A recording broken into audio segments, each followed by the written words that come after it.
Hey, are the great dark spots of the universe not merely black holes but enormous black holes billions of times the mass of our sun?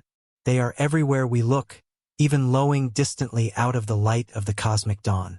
Supermassive black holes have all the space-warping strangeness of their smaller kin, which we see dotted about our galaxy.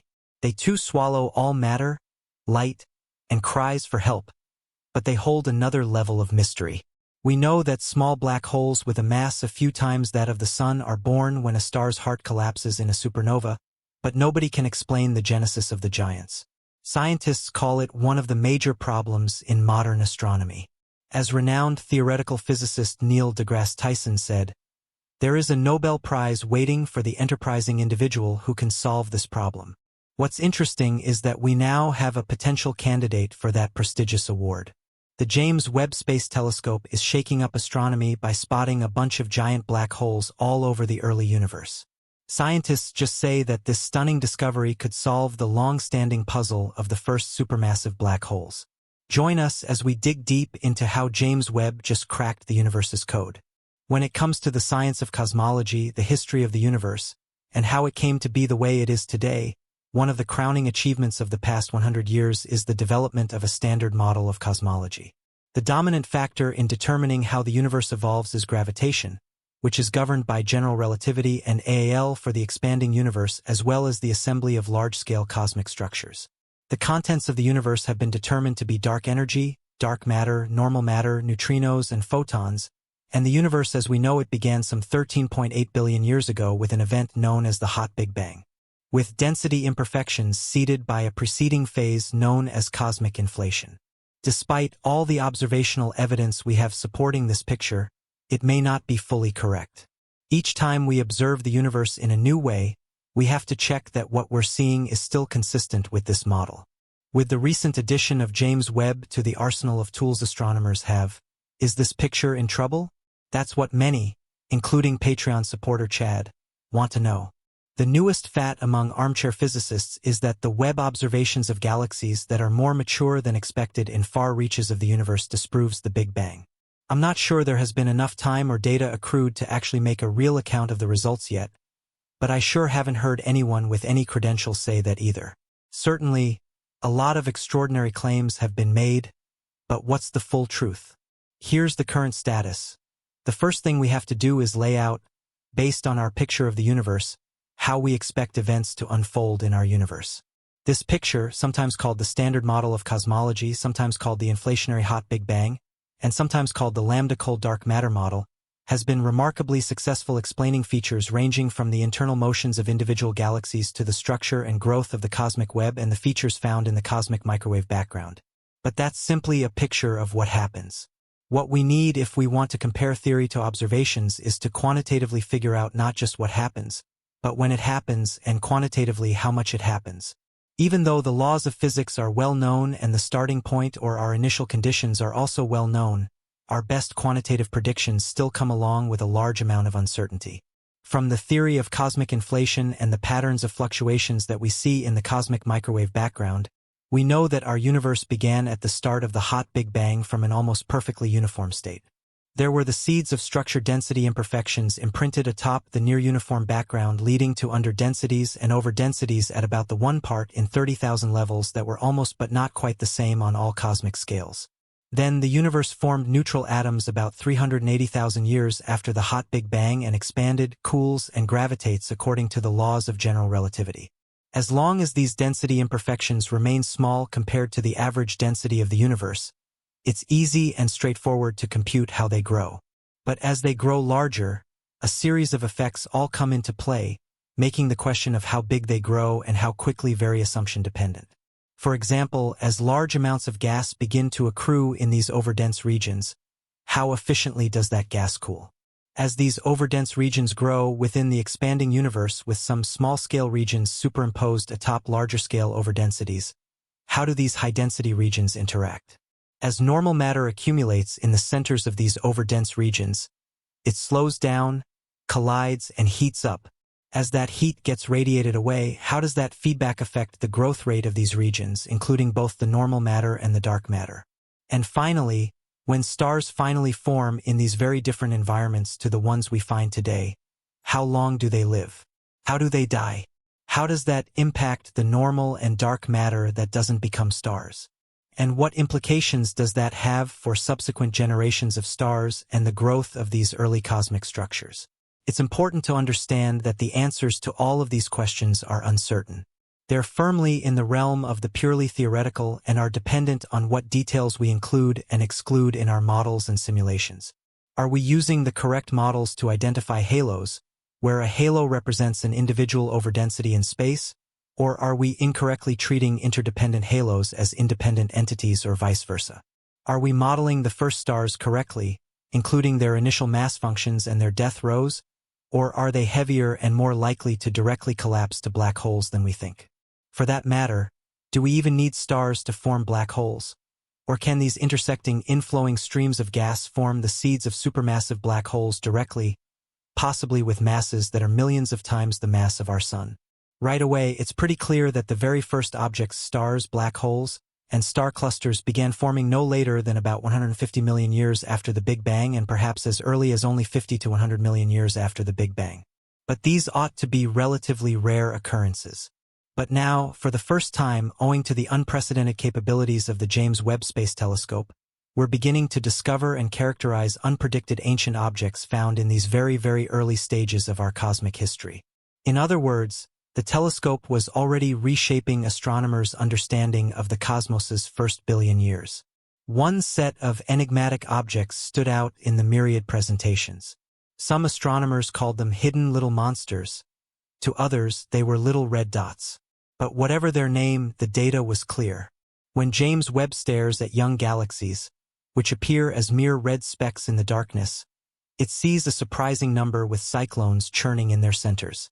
As Christina E.C., an astronomer at the Massachusetts Institute of Technology, said, "There seems to be an abundant population of sources we didn't know about, which we didn't anticipate finding at all. In recent months, a torrent of observations of the cosmic smudges has delighted and confounded astronomers. Everybody is talking about these little red dots," said Sahu Fan, a researcher at the University of Arizona who has spent his career searching for distant objects in the early universe. The most straightforward explanation for the tornado-hearted galaxies is that large black holes weighing millions of suns are whipping the gas clouds into a frenzy. That finding is both expected and perplexing. It is expected because James Webb was built in part to find the ancient objects. They are the ancestors of billion-sun behemoth black holes that seem to appear in the cosmic record inexplicably early. By studying these precursor black holes, scientists hope to learn where the first humongous black holes came from and perhaps identify which of two competing theories better describes their formation. Did they grow extremely rapidly, or were they simply born big?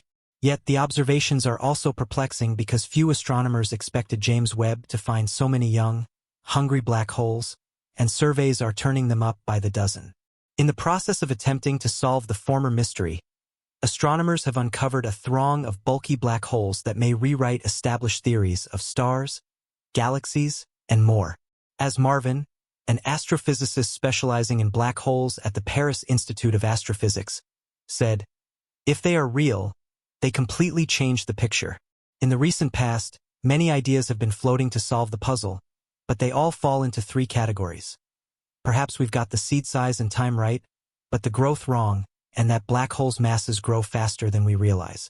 Perhaps we have the seed size all wrong, and that larger cosmic seeds are possible, driven by processes like structure formation or a much greater initial mass for the heaviest stars. Or perhaps our picture is way off base, and the universe was actually born with black holes that formed before any stars ever could have, a set of primordial black holes." For the first option, it's true that non-spherical accretion can cause black holes to grow faster than the Eddington limit, but that type of accretion struggles to persist for long periods of time. Even if we allow for bursts of faster-than-expected growth, it remains very difficult to explain how so many supermassive black holes, as there are now, some 200 of them discovered at very early cosmic times, all experienced what should be rare and transient conditions for such persistent epochs. For the third option, this starts off as a remarkably unattractive proposition. We have to postulate some new never-been physics to create a spike in a mass spectrum at a particular value. In order to make a primordial black hole, you need to have a region of space that's denser than 168% of the cosmic average in the early stages of the expanding universe. But remember, we just said that about 100% of all early regions in space are between 99.98% and 102% of the average density. Unless you invent some new way to have ultra-large magnitude fluctuations on a very small and specific cosmic scale and no other, this scenario cannot come to pass. However, there's still hope that this problem, or rather this apparent problem, may simply turn out to result from ordinary, mundane, run-of-the-mill astrophysics.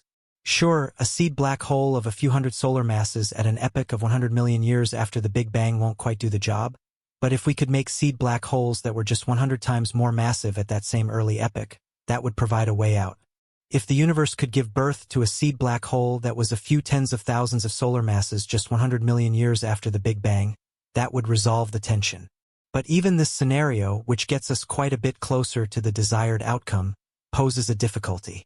How do we get these seed black holes to all merge together quickly enough without gravitational interactions either forcing an ejection or mutual interactions clearing out the galactic center from the needed material for accretion? There needs to be something else. Something else has to come into play if we're to transform this conundrum from relying on hand-waving to relying on solidly understood physics and astrophysics. And that's precisely where the new study led by Daniel Wan of the University of Portsmouth comes in.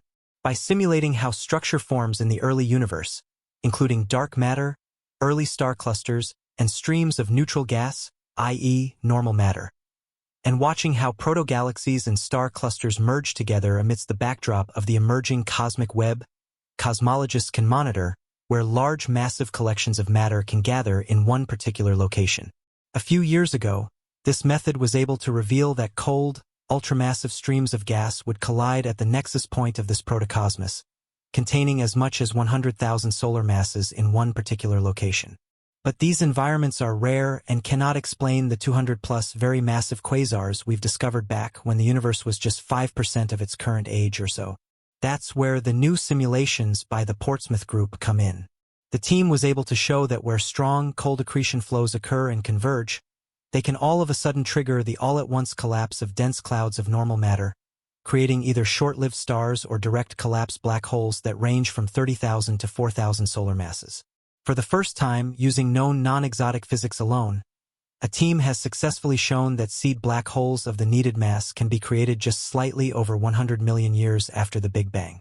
This theoretical development couldn't come at a better time. With James Webb's operations exceeding all expectations, one of its unprecedented capabilities will be to examine the earliest black holes in their galactic environment, shedding light on how they formed and grew up. This novel scenario where cold gas streams collide to produce monsterized stars that can quickly form black holes up to tens of thousands of solar masses will soon be put to the ultimate test. As Wan himself noted, the only primordial clouds that could form a quasar, just after cosmic dawn, when the first stars in the universe formed, also conveniently created their own massive seeds. This simple, beautiful result not only explains the origin of the first quasars but also their demographics, their numbers at early times. The first supermassive black holes were simply a natural consequence of structure formation in cold dark matter cosmologies, children of the cosmic web. However, even with these exciting discoveries and advancements, there are still many mysteries and challenges that remain in the field of cosmology. For example, the nature of dark energy, which is thought to be responsible for the accelerated expansion of the universe, is still not well understood. Scientists are also working to reconcile the theory of general relativity, which describes gravity on large scales, with quantum mechanics, which describes the behavior of particles on the smallest scales. Despite these challenges, the field of cosmology continues to make remarkable progress thanks to the efforts of scientists around the world and the incredible technology at their disposal. With instruments like the James Webb Space Telescope and the continued development of new observational techniques and theoretical models, we can expect many more groundbreaking discoveries in the future. As we continue to explore and study the universe, we will undoubtedly uncover even more of its secrets and mysteries, further expanding our understanding of the cosmos.